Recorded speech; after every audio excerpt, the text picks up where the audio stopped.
السلام علیکم ورحمۃ اللہ وبرکاتہ۔ دوستوں مہربانی فرما کے یہ ویڈیو آخر تک دیکھیے، کیونکہ آپ کو آخر تک دیکھنے کے بعد سمجھ میں آئے گا کہ حق کیا ہے اور باطل کیا ہے۔ صاحب کی جے، صاحب کی جے، صاحب کی جے،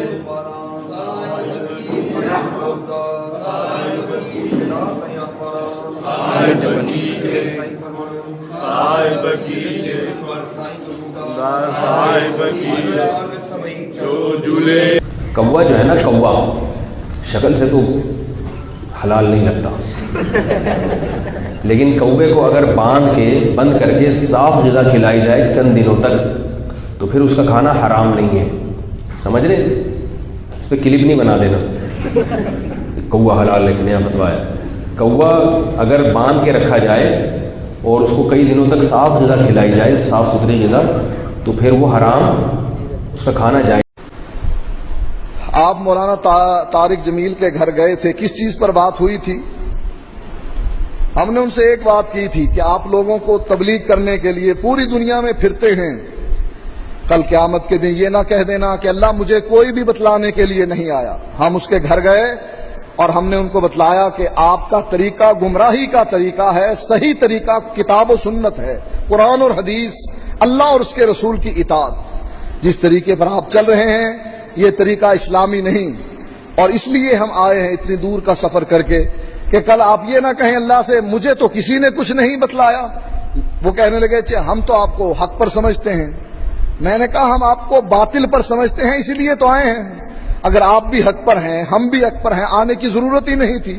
ہمیں پتا تھا کہ آپ کا عقیدہ کتاب و سنت سے ہٹا ہوا ہے، لہٰذا آپ کتاب و سنت پر آ جائیں، یہی صراط مستقیم ہے۔ یہ کہنے کے خدا کے نبی کا میں باغی نہیں ہوں، میں ہندو تو ہوں، وہابی نہیں۔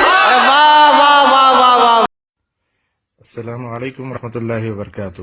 غنیت طالبین کا صفحہ نمبر 119۔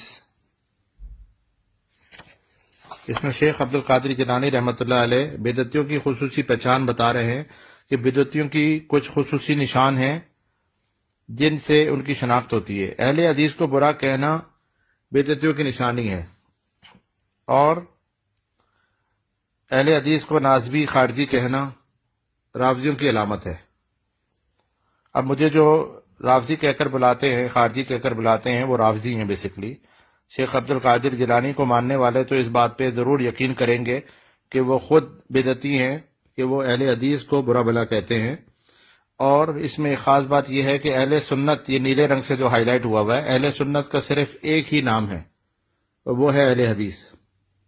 بدعتی ان کو جو لقب دیتے ہیں وہ ان کو چمڑ نہیں جاتے۔ جیسے بدعتی جو ہیں وہ اہل الحدیث کو خارجی بھی کہتے ہیں، وہابی بھی کہتے ہیں، غیر مقلد بھی کہتے ہیں۔ یہ سارے نام اہل الحدیث کو چمٹ نہیں جاتے۔ یہ لکھا ہوا ہے صاف، آپ دیکھ لیجئے۔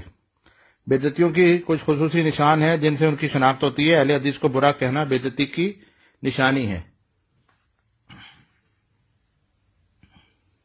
جو بدعتیوں سے محبت کرتا ہے اللہ اس کے اعمال برباد کر دیتا ہے۔ اسی کے صفحہ نمبر 132 پہ آ جاتے ہیں۔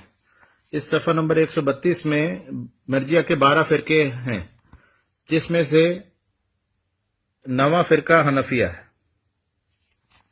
اور اس کو حنفیہ میں شمار کرنے کی وجہ یہ ہے کہ ایمان صرف کلمہ پڑھ لینے کا نام ہے، عمل کا نہیں۔ یہ مرجیہ کا عقیدہ ہے۔ حضرت شیخ عبد القادر جیلانی نے حنفیہ کو مرجیہ میں شمار کیا۔ شاید اس کی وجہ یہ ہو کہ حنفیہ اعمال کو ایمان کا حصہ قرار نہیں دیتے، بلکہ صرف اعتراف قلبی اور اقرار زبانی کو ایمان کہتے ہیں۔ یہ آپ خرید لیجئے، بازار میں موجود ہے، کتاب مل جاتی ہے بہت سستے داموں۔ 105 روپے کی میں نے خریدی ہے۔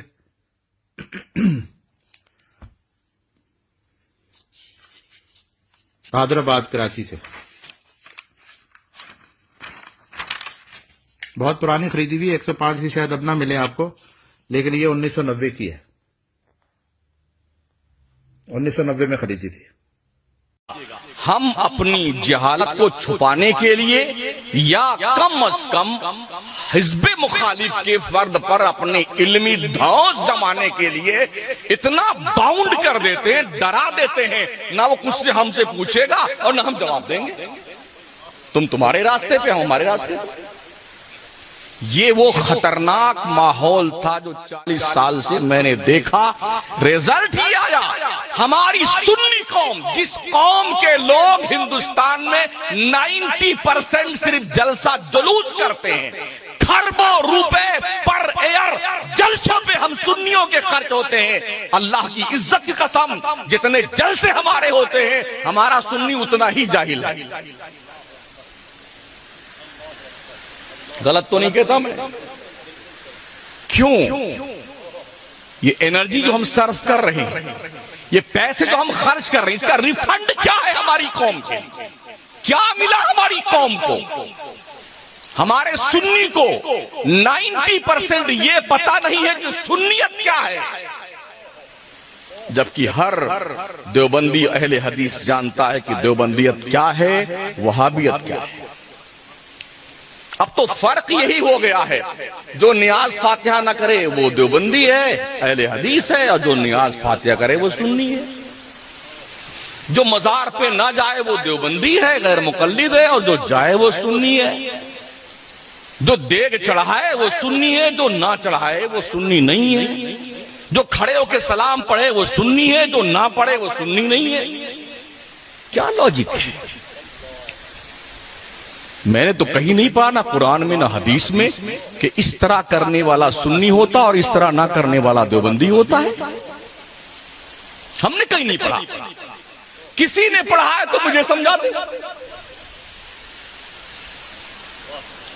حالات یہاں تک بگڑے ہیں ہمارے سنیوں کے، جو زیادہ گالی بکتا ہے وہ ٹناٹن سنی کہا جاتا ہے، جو نماز نہیں پڑھتا وہ پکا سنی کہا جاتا ہے. اللہ ماشاءاللہ. دل کے پھپھولے جل اٹھے سینے کے داغ سے، اس گھر کو آگ لگ گئی گھر کے چراغ سے.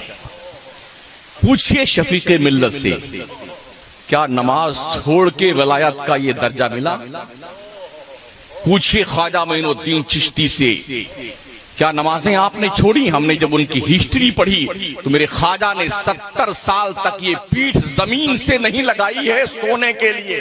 کیا بات کرتے ہیں آپ؟ ہم نے رمضان یہ نہیں چڑھاتے، سنت ہے اس لیے جھنڈا نہیں چڑھاتے، غوث کے کتے ہیں اس لیے اپنے گھروں پہ جھنڈا وہ میں ہے. یہاں پر کوئی کہیں کسی امام نے لکھی تھی، وہ کوئی کلمی نسخہ دنیا میں پڑا ہوگا، دلیل وہاں ہو. بھئی مقلد کو دلیل سے کیا کام ہے؟ حسین احمد مدنی نے ایک واقعہ لکھا اپنی کتاب تقریر ترمذی میں، صفحہ 399 پر، نماز ہاتھ باندھ کر پڑھنی چاہیے. حنفی بھی ہاتھ باندھ کے پڑھتا ہے، شافعی بھی ہاتھ باندھ کے پڑھتا ہے، حنبلی بھی ہاتھ باندھ کے پڑھتا ہے، اور مالکی ہاتھ کھول کے پڑھتا ہے.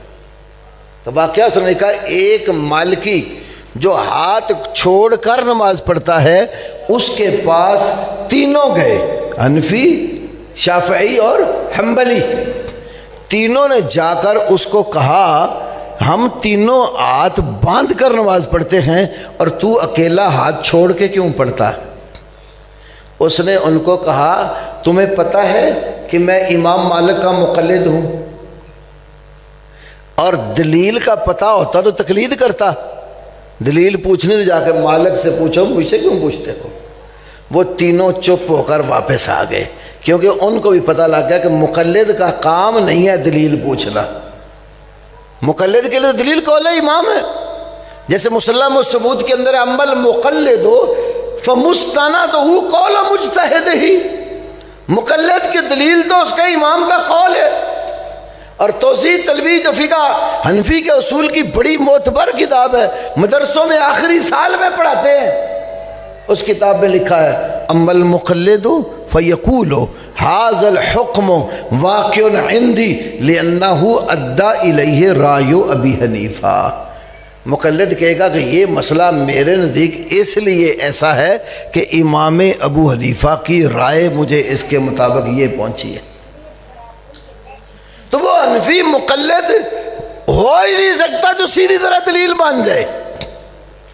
انہیں پتہ بھی لگ جائے نا کہ ہمارے مسئلے کے خلاف حدیث صحیح ہے، اور اپنی ان کی تحقیق میں بھی صحیح ہو ان کے مسئلے کے خلاف سیدھی طرح نہیں مانتے. ایک اور دلیل دیتا ہوں، انور شاہ کاشمیری کی کتاب فیض الباری شرح صحیح بخاری، اس کی دوسری کتاب العرف الشذی ترمذی کی شرح، تیسری کتاب معارف السنن یوسف بن نوری کی، چوتھی کتاب مفتی تقی عثمانی جو بھی موجود ہیں زندہ، ان کی درس ترمذی جلدوم، چاروں کتابوں میں لکھا ہے۔ انور شاہ کاشمیری کہتا ہے